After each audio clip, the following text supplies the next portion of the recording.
प्रभु भला है और उसकी करुणा सदा सदा की है। यीशु मसीह के सामर्थ्य जीवित और अद्भुत नाम में फिर एक बार आप सबों को मेरा सलाम। और मैं विश्वास करता हूं कि आप सब लोग आज के इस पवित्र दिन में जो परमेश्वर ने आपके जीवन में लेकर आया है, आप जहां कहीं भी है, आप स्वस्थ है और सुरक्षित है। और ये परमेश्वर की महाकरुणा का फल है। हालेलुया।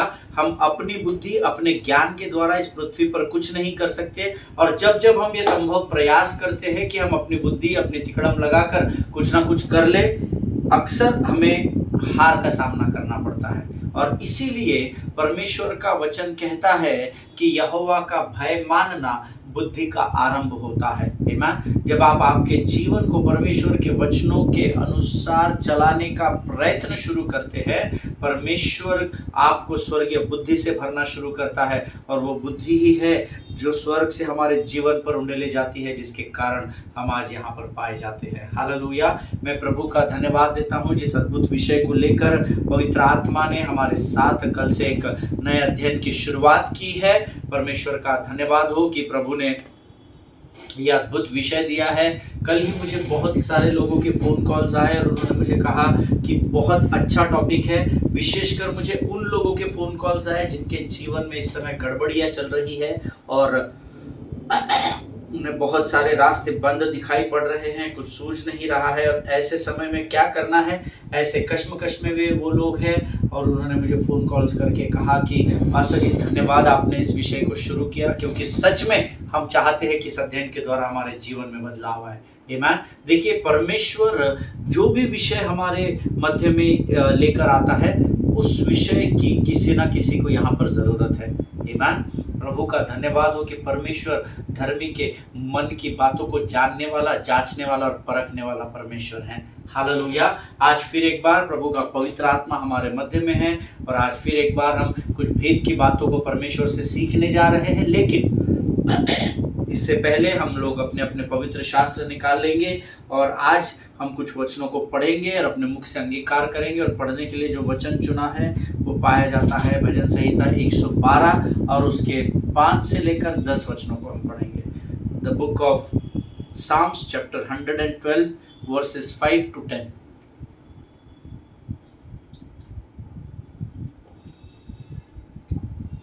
भजन संहिता उसका 112 अध्याय और उसके 5 से लेकर 10 वचन। और मैं चाहता हूं आप सब लोग मेरे साथ इन वचनों को अंगीकार करें। जो पुरुष अनुग्रह करता और उधार देता है उसका कल्याण होता है। वह न्याय में अपने मुकदमे को जीतेगा, वह तो सदा तक अटल रहेगा। धर्मी का स्मरण सदा तक बना रहेगा। वह बुरे समाचार से नहीं डरता। उसका हृदय यहोवा पर भरोसा रखने से स्थिर रहता है। उसका हृदय संभला हुआ है, इसलिए वह न डरेगा। वरन अपने शत्रुओं पर दृष्टि करके संतुष्ट होगा। उसने उदारता से दरिद्रों को दान दिया। उसका धर्म सदा बना रहेगा और उसका सिंग महिमा के साथ ऊंचा किया जाएगा। दुष्ट इसे देखकर कुढ़ेगा, वह दांत पीस पीस कर गल जाएगा। दुष्टों की लालसा पूरी न होगी। हालेलुया। आमीन। वचन कहता है जो पुरुष अनुग्रह करता है और उधार देता है उसका कल्याण होता है। हालेलुया। क्या होता है? जो पुरुष अनुग्रह करता, अर्थात वो अनुग्रह जो सेंटमेंट बिना किसी दाम को दिए परमेश्वर की ओर से आपने और मैंने प्राप्त किया है। जब हम उसी अनुग्रह में जो प्रभु ने हम पर उंडेला है, उस अनुग्रह को जब हम दूसरों तक पहुंचाते हैं और जितना हमसे हो सके जब जरूरतमंद लोगों को हम मदद करते हैं, उन्हें उधार देते हैं, वचन कहता है ऐसे लोगों का परमेश्वर हमेशा कल्याण करता है, भला करता है। हालेलुया। जितना अधिक हो सकता है उतना अधिक आप जब लोगों की सहायता और मदद करने का प्रयत्न करते हैं, बिना किसी स्वार्थ के, एकदम निस्वार्थ मन से जब आप ये कार्य करते हैं, यकीन जानिए परमेश्वर आपको आशीष से भर देता है। हालेलुया। और वह न्याय में अपने मुकदमे को जीतेगा, ये परमेश्वर का वायदा। जरूरी नहीं है न्याय हर बार कोर्ट के अंदर ही किया जाएगा। जब आप किसी ऐसी परिस्थिति में फंस जाते हैं जहां पर आप पर लांछन लगाया जाता है, आप पर दोष लगाया जाता है, चाहे वो कलीसिया हो, चाहे वो आपका परिवार हो, लेकिन क्योंकि आप परमेश्वर के प्राप्त किए गए अनुग्रह पर के द्वारा लोगों को भरते चले जाते हैं और लोगों की सहायता मदद करते चले जाते हैं, आपके हर मुकदमे में परमेश्वर आपको विजय दिलाएगा। यह प्रभु का वायदा है। हालेलुया। Excuse me. आगे वचन में लिखा है, वह तो सदा तक अटल रहेगा, धर्मी का स्मरण सदा तक बना रहेगा। हालेलुया। आमीन।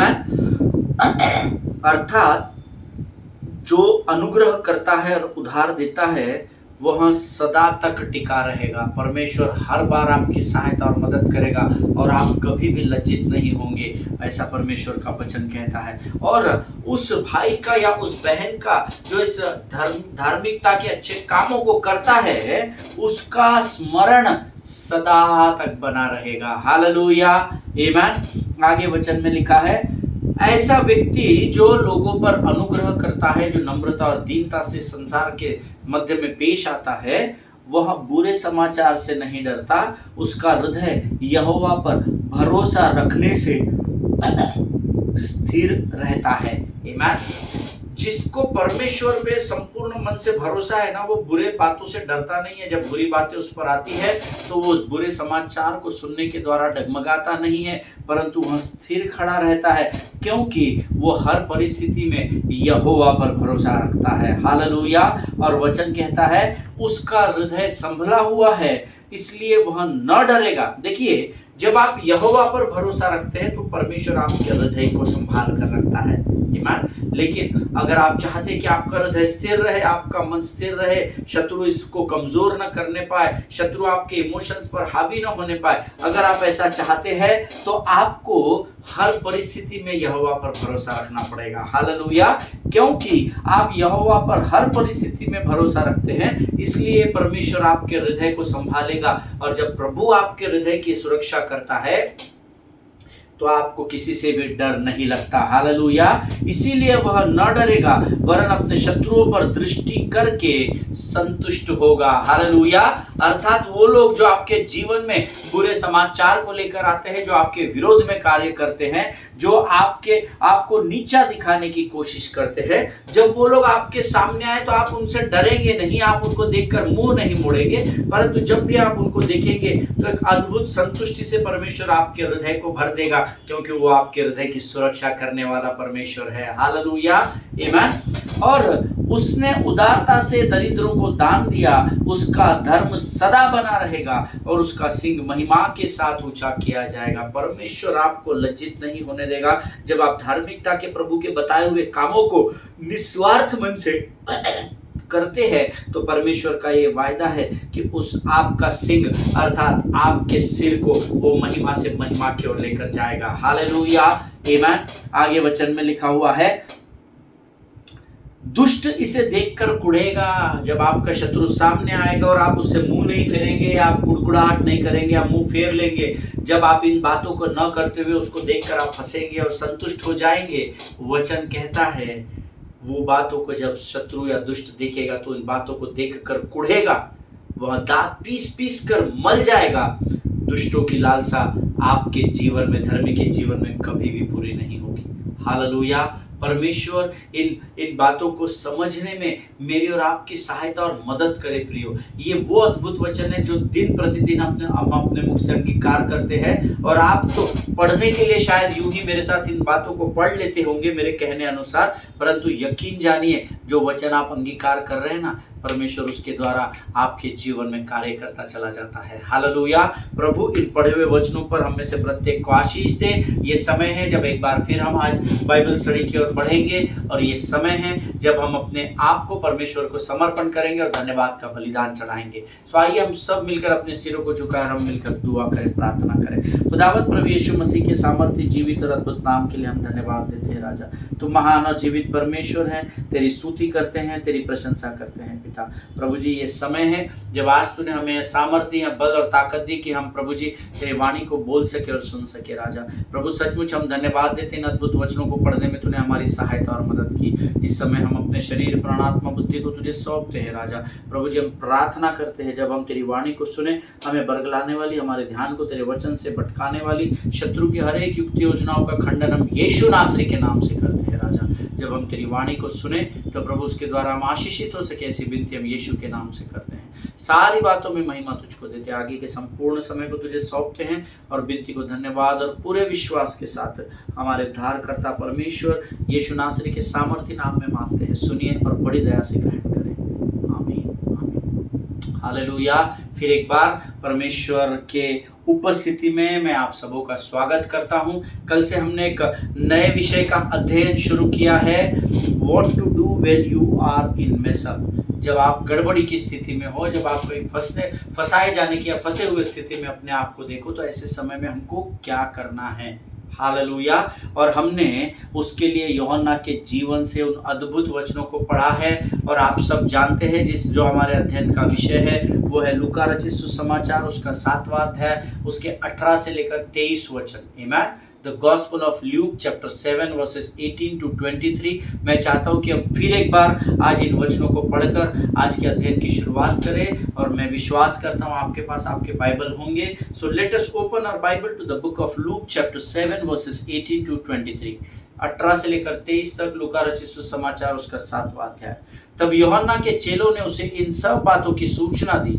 यूहन्ना ने अपने दो चेलों को अपने पास बुलाकर यीशु के पास भेजा और कहा, क्या तू ही आने वाला है या हम किसी और की बाट जो है? जब वे उस जन के पास अर्थात यीशु के पास पहुंचे तो उन्होंने कहा, यूहन्ना बपतिस्मा देने वाले ने हमें आपके पास भेजा है यह पूछने के लिए कि क्या आप ही आने वाले हैं या हम किसी और की बाट जो है? उसी घड़ी उसने बहुतों के रोगों, पीड़ाएं और दुष्ट आत्मा से छुड़ाया और बहुत अंधों को दृष्टि दी।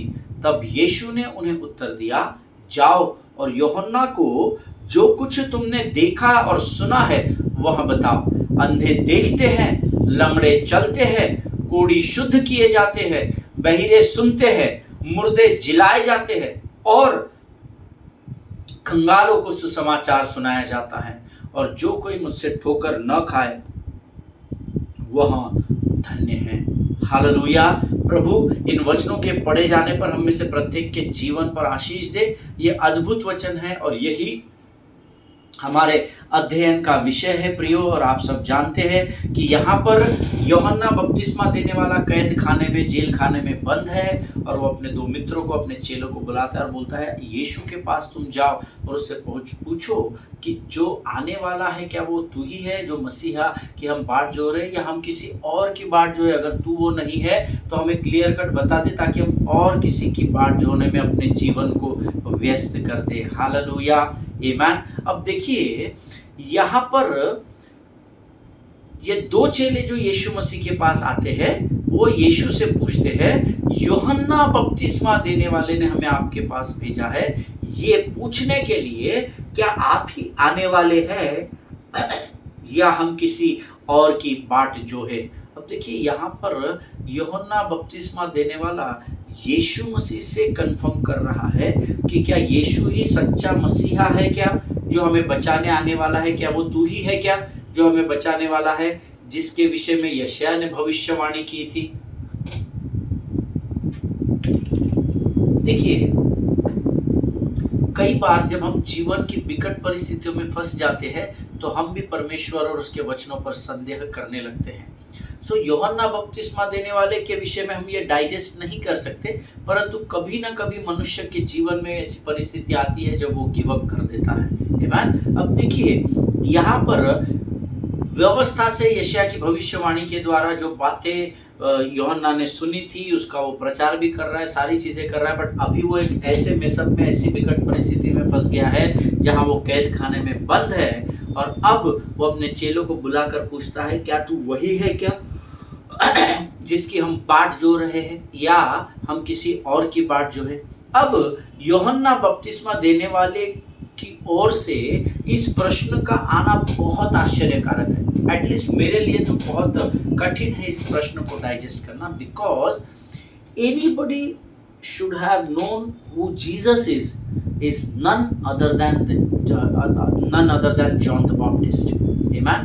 अगर कोई है जो यीशु मसीह के बारे में सत्य जानता है तो वो कोई और नहीं बल्कि केवल और केवल यूहन्ना बपतिस्मा देने वाला है, जो अपने माता के गर्भ में ही उछलने के समय से ये जानता है कि यीशु ही मसीहा है और यीशु के अलावा कोई और दूसरा नहीं जो हमें इस पृथ्वी पर आग और पवित्र आत्मा का बपतिस्मा दे सके, आग और जल का बपतिस्मा दे सके, आग और बाकी सारी बातों में हमको भर सके। आमीन। ये केवल अगर इस पृथ्वी पर उन दिनों में कोई था जो इस सत्य को जानता था तो केवल ये एक ही व्यक्ति था जिसको हम यूहन्ना बपतिस्मा देने वाले के नाम से जानते हैं। Hallelujah.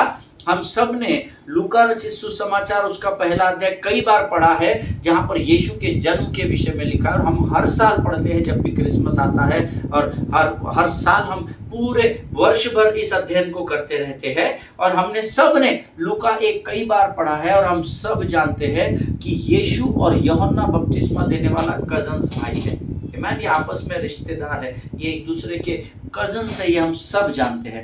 Okay, let us open our Bible to the book of Luke chapter 1 verses 39 to 45। लूका रचित सुसमाचार उसका पहला अध्याय और उसका 39 वचन हम पढ़ेंगे। लूका रचित सुसमाचार पहला अध्याय और 39 वचन, 39 से 45 तक। और यहाँ पर लिखा है, उन दिनों मरियम तैयार होकर तुरंत यहूदिया के पहाड़ी प्रदेश में स्थित एक नगर को चल दी। फिर वह जकरिया के घर पहुंचे और उसने एलीशिबा को अभिवादन किया। हुआ यह कि जब एलीशिबा ने मरियम का अभिवादन सुना, ध्यान से सुनिएगा, तो जो बच्चा एलीशिबा के पेट में था जिसका नाम यूहन्ना बपतिस्मा देने वाला है, बाइबल कहती है वो उछल पड़ा और एलीशिबा पवित्र आत्मा से अभिभूत हो उठी। ऊंची आवाज में पुकारते हुए वह बोली, तू सभी स्त्रियों में सबसे अधिक भाग्यशाली है और जिस बच्चे को तू जन्म देगी वह धन्य है। किंतु यह इतनी बड़ी बात मेरे साथ क्यों घटी कि मेरे प्रभु की माँ मेरे पास आई। हालेलुया। क्योंकि तेरे अभिवादन का शब्द जैसे ही मेरे कानों में पहुंचा, मेरे पेट में बच्चा खुशी से उछल पड़ा। तू धन्य है जिसने यह विश्वास किया कि प्रभु ने जो कुछ कहा वह होकर रहेगा। हालेलुया, आमीन। अब 41वां वचन आप अंडरलाइन कर लेना। हुआ यह कि जब एलीशिबा ने मरियम का अभिवादन, जैसे ही मरियम ने उसको जय या यहोवा धन्य है, क्योंकि उस समय तो जय मसीह की कहते नहीं होंगे, यीशु पैदा होने का था, जैसे उसने कहा होगा मेरा परमेश्वर धन्य है, यहोवा की जय हो, इज़राइल के परमेश्वर की जय जयकार हो, जैसा ही उसने यह शब्द कहा, बाइबल कहती है जैसे ही एलीशिबा ने मरियम का अभिवादन सुना तो जो बच्चा उसके पेट में था उछल पड़ा। हालेलुया। और वो बच्चा और कोई नहीं था, उसका नाम यूहन्ना बपतिस्मा देने वाला था। His name was John the Baptist. Hallelujah. Amen. It had happened because even in the womb of Elizabeth, है ना, एलीशिबा के गर्भ में भी John the Baptist knew who Jesus was. Hallelujah. ये केवल इसीलिए हुआ क्योंकि वो यूहन्ना बपतिस्मा देने वाला अपने माता के गर्भ से ही जानता था कि यीशु कौन है। हालेलुया। ये वही यूहन्ना था जो जंगल में घूम घूम कर इस बात का प्रचार कर रहा था कि यीशु मसीह कौन है जो आने वाला है। और अगर आपको समझने के लिए इतनी बात भी काफी नहीं, देखिए हम ये वचन हजारों हजार बार पढ़ चुके हैं, समझ चुके हैं, इस पर मनन और अध्ययन कर चुके हैं कि ये वही यूहन्ना था जो एलीशिबा के गर्भ में उछल पड़ा। तो ये अपने माता के गर्भ से ही जानता था कि यीशु मसीह कौन है। और ये यही यूहन्ना है जब ये अपने जवानी के दिनों में आया तो जंगल में घूम घूम कर इसने यीशु मसीह कौन है और वो कौन है जो आने वाला है इसका प्रचार किया था। लेकिन अगर इतना आप समझने में कठिनाई हो रही है तो लूका रचित सुसमाचार उसका 3 अध्याय उसके 16 वचन को हम पढ़ेंगे। द गॉस्पेल ऑफ लूक में बार बार आपको अलग अलग वचन इसलिए बता रहा हूं ताकि मैं आपको इस बात का प्रमाण दे सकूं कि यीशु मसीह अपने माता के गर्भ से जानता, यूहन्ना बपतिस्मा देने वाला अपने माता के गर्भ से जानता था कि यीशु कौन है। Let us open our Bible to the book of Luke chapter 3 verse 16। लूका रचित सुसमाचार 3 अध्याय 16 वचन कहता है, तभी यूहन्ना ने ये कहते हुए सबको उत्तर दिया, मैं तो तुम्हें जल से बपतिस्मा देता हूं, किंतु वह जो मुझसे अधिक सामर्थवान है आ रहा है और मैं उसकी जूती की तनी खोलने के योग्य भी नहीं हूं, वह तुम्हें पवित्र आत्मा और अग्नि के द्वारा बपतिस्मा देगा। हालेलुया। ये सारे वचन इस बात का प्रमाण देते हैं कि यूहन्ना बपतिस्मा देने वाला जानता था कि यीशु कौन है, परंतु क्योंकि अभी because he was into mess up, अभी वो कैद खाने में बंद था, जेल में बंद था और असमंजस की परिस्थिति में था, तो ये अपने मित्रों या चेलों को बुलाकर यीशु के पास भेजता है और ये कहने को कहता है कि क्या तू वही है जो आने वाला है। देखिए, जो अब तक इस बात का प्रचार कर रहा था कि यीशु ही वो है जिसकी हम बाट जोड़ रहे हैं, वो खुद अभी असमंजस में है, दुविधा में है और यीशु से पूछ रहा है क्या तू ही है जो आने वाला है या हम किसी और की बाट जो है। हालेलुया, आमेन। और आगे अगर आप उसी अध्याय में 21 और 22 वचन पढ़े, लूका रचित सुसमाचार उसका 3 अध्याय उसके 21 और 22 वचन को अगर आप पढ़े तो वहां पर लिखा हुआ है, ऐसा हुआ कि जब सब लोग बपतिस्मा ले रहे थे तो यीशु ने भी बपतिस्मा लिया और जब यीशु प्रार्थना कर रहा था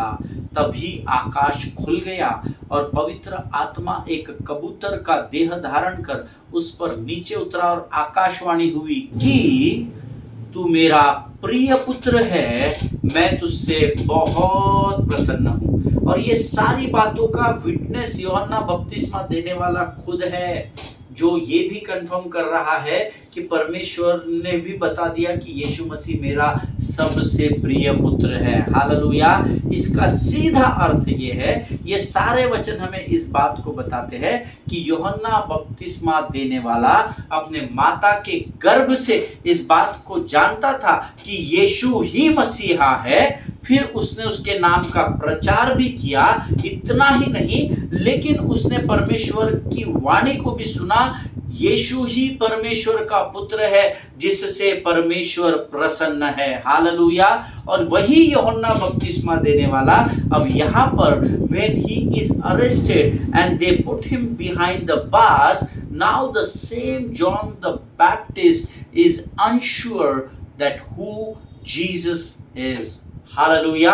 ये यूहन्ना बपतिस्मा देने वाला जो अपने माता के गर्भ से ही इस बात की गवाही दे रहा है कि यीशु ही मसीहा है, जो यीशु के नाम से जंगल में घूम कर प्रचार भी कर रहा है कि यीशु ही मसीहा है, जिसको परमेश्वर की वाणी को भी जिसने सुना, जो कहता है ये मेरा पुत्र है और मैं इससे बहुत प्रसन्न हूं। इतने सारे एविडेंसेस यूहन्ना के पास होने के बावजूद भी now he is unsure that who Jesus is. Hallelujah. अब इतना होने के बावजूद भी ये खुद यहाँ पर असमंजस की स्थिति में है कि क्या जिस यीशु के बारे में मैंने अपने माता के गर्भ में सुना, जिस यीशु का मैंने इतने वर्षों तक प्रचार किया, जिसके बारे में स्वर्ग के परमेश्वर ने स्वयं यह गवाही दी, क्या ये वही यीशु है क्या जिसके पीछे मैंने इतना समय गवा दिया। हालेलुया। और ऐसा कई बार हमारे जीवन में भी ऐसी परिस्थितियां आती है प्रियो, आमेन। और अगर आप फिर उसके बाद बाइबल कहता है, अब प्रश्न ये है कि यूहन्ना बपतिस्मा देने वाला भला यीशु मसीह पर कैसे संदेह कर सकता है।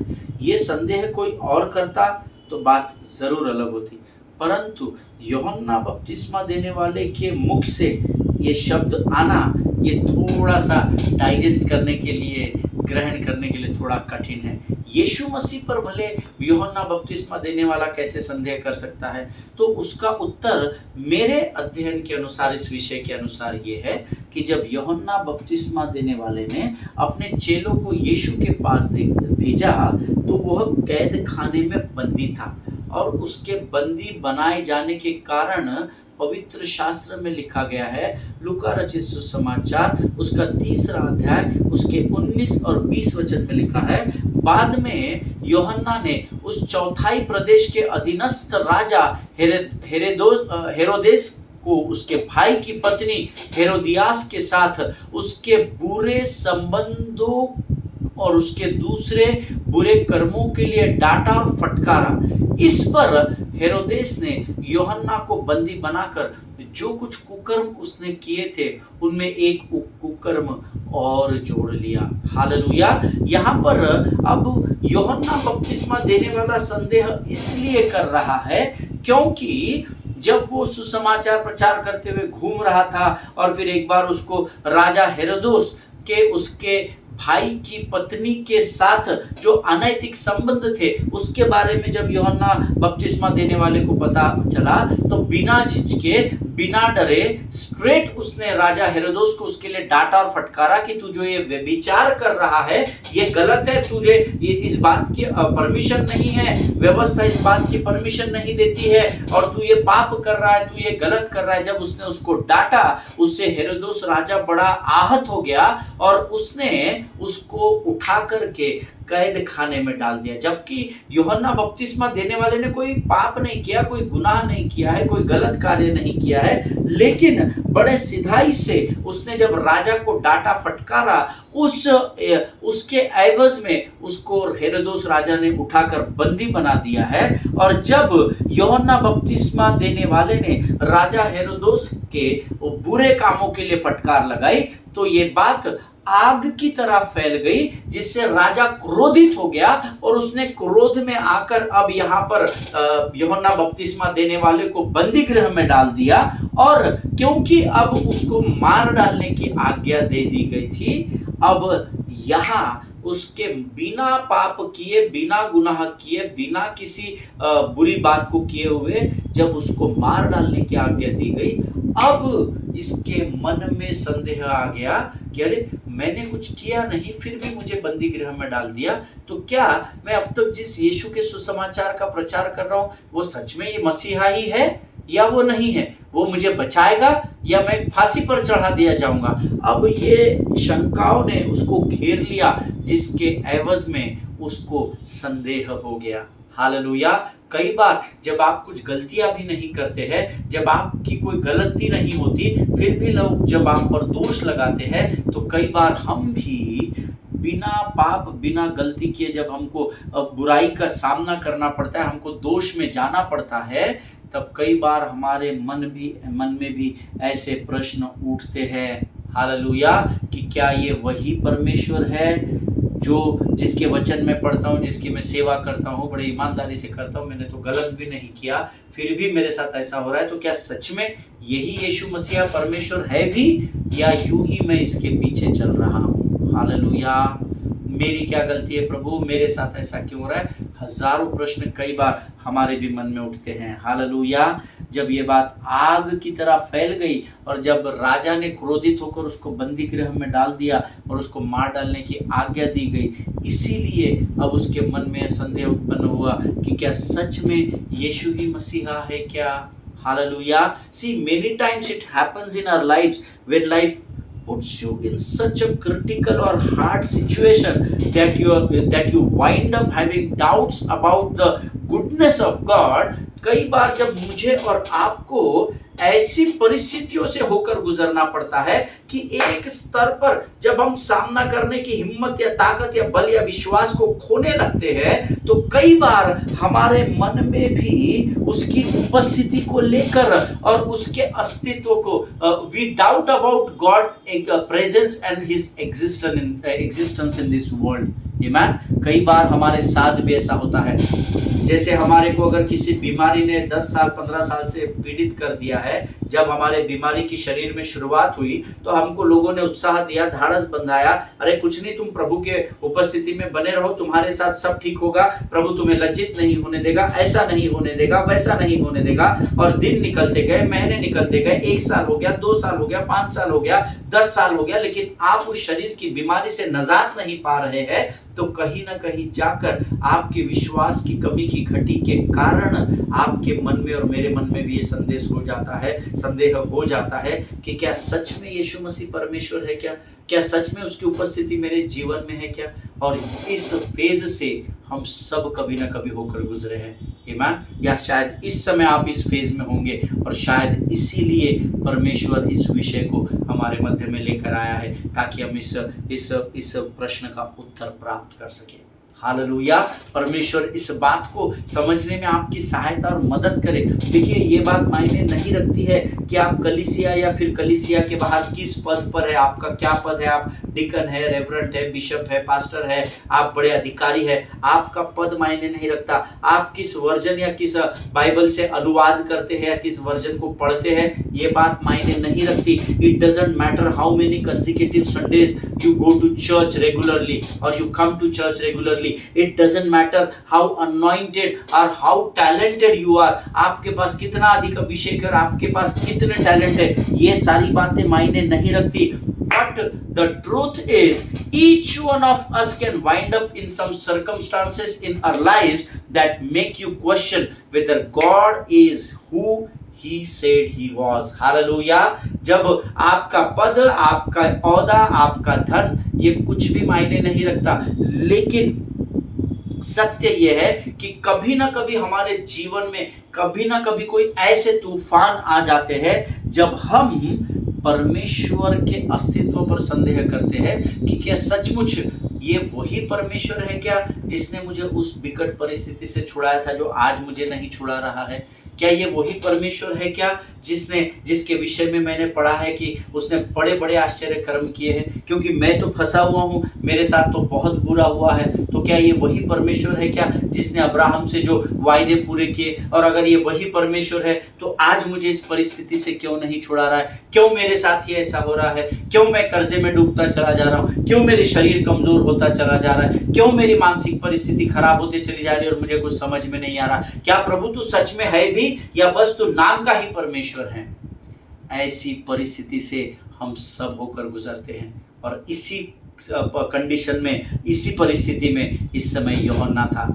ईमान, जो यूहन्ना माता के गर्भ से जानता था, यूहन्ना से अच्छा इस पृथ्वी पर उन दिनों में यीशु मसीह को कोई भी नहीं पहचानता था। ईमान, माता के गर्भ से वो जानता था कि यीशु मसीह कौन है। परंतु जब बिना किसी दोष के, बिना किसी पाप के, बिना किसी गुनाह के उसको बंदी गृह में डाल दिया गया और उसको फांसी की सजा, मौत की सजा सुना दी गई, तब वो परमेश्वर पर संदेह करने लगा कि क्या तू वही है जिसकी हम बाट जोड़ रहे हैं। अगर है भाई तो सच में बोल दे, नहीं तो हम कहीं और जाए, किसी और की बाट जो है। हालेलुया। और ऐसा हमारे साथ भी कई बार होता है। हालेलुया। आमीन। मुझे नहीं मालूम आप में से कितने लोग मेरी इस बात से सहमत होंगे, लेकिन इससे मुझे कोई फर्क नहीं पड़ता, क्योंकि मैं जानता हूं कि इस समय जो बातें मैंने आप तक पहुंचाई है, मैंने आपको 100% सत्य की बातों को बताया है। हालेलुया। कई बार जब हमारी परिस्थितियों पर आप और मैं नियंत्रण नहीं रख पाते और बातें हमारे कंट्रोल के बाहर हमको जाती दिखाई देती है, जिन पर हम नियंत्रण नहीं कर सकते, काबू नहीं पा सकते, तब हम भी कई बार संदेह भरी परिस्थिति में आ जाते हैं और परमेश्वर से कई सवाल पूछ बैठते हैं। हालेलुया। और यही सत्य है। Amen. That's the truth and you have to accept the truth because you shall know the truth and truth shall set you free. Hallelujah. Amen. प्रभु इन बातों को समझने में आपकी सहायता करे, आपकी मदद करे। प्रियो, यूहन्ना बपतिस्मा देने वाला उन दिनों में जिस परिस्थिति में फंसा हुआ था, मैं और आप भी कई बार उस परिस्थिति में फंसे पाए जाते हैं। हालेलुया।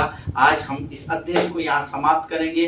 क्या आप कभी ऐसी परिस्थिति में फंसे हैं क्या? आज मैं आपको इस क्वेश्चन के साथ यहीं पर छोड़ता हूँ। आमीन। कल हम इसके आगे की और गहरी बातों में प्रभु का आत्मा हमको लेकर जाएगा, ऐसा मैं विश्वास करता हूँ। आमीन। आज जो बातें हमने सीखी है, प्रभु उसको समझने में आपकी सहायता और मदद करे, इसी मैं प्रभु से प्रार्थना करूंगा। आमीन। आइए इस समय हम अपनी आंखों को बंद करें और हम धन्यवाद के बलिदान प्रभु को समर्पित करें। खुदावन प्रभु यीशु मसीह के सामर्थी, जीवित, अद्भुत नाम के लिए हम धन्यवाद देते हैं। तू राजाओं का राजा, सेनाओं का महान परमेश्वर, तेरी स्तुति करते हैं, प्रशंसा करते हैं राजा।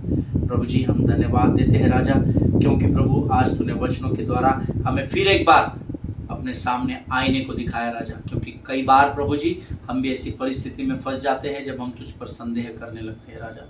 मुझे नहीं पता पिता आज कितने लोगों ने इस बात को ग्रहण किया। हो सकता है किसी के पास यह जवाब हो कि नहीं, हमने कभी भी प्रभु पर संदेह नहीं किया। प्रभु जी मैं नहीं जानता, परंतु प्रभु जी ये मेरा अनुभव कहता है कि हम में से हर कोई जो इस समय इस वचन को सुन रहा है कभी ना कभी किसी ऐसी परिस्थिति से निकला है जब हमने तुझ पर संदेह किया, और सचमुच प्रभु तेरे अस्तित्व और तेरी उपस्थिति पर हमने संदेह किया राजा।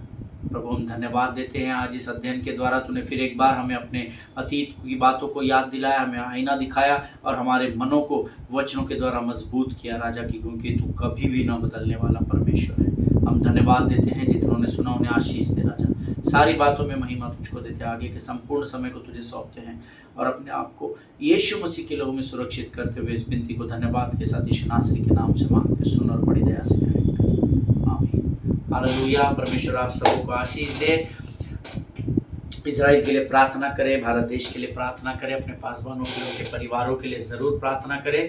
प्रभु भला है और उसकी करुणा सदा सदा की है। हमारे देश के प्रधानमंत्री, उपराष्ट्रपति, राष्ट्रपति और तमाम सेंट्रल स्टेट और मिनिस्टर्स के लिए और अगुओं के लिए प्रार्थना करें कि परमेश्वर उन्हें सद्बुद्धि दे, ज्ञान दे, ताकि हम इस देश में स्वतंत्रता के साथ अपने जीवन की गवाही को बांट सकें। संविधान का अध्ययन करें, उसे सीखें और देश की न्याय व्यवस्था का पूर्ण रूप से पालन करें। हम कल फिर मुलाकात करेंगे, तब तक स्वस्थ रहें और सुरक्षित रहें। सभी को जय मसीह की। God bless you all.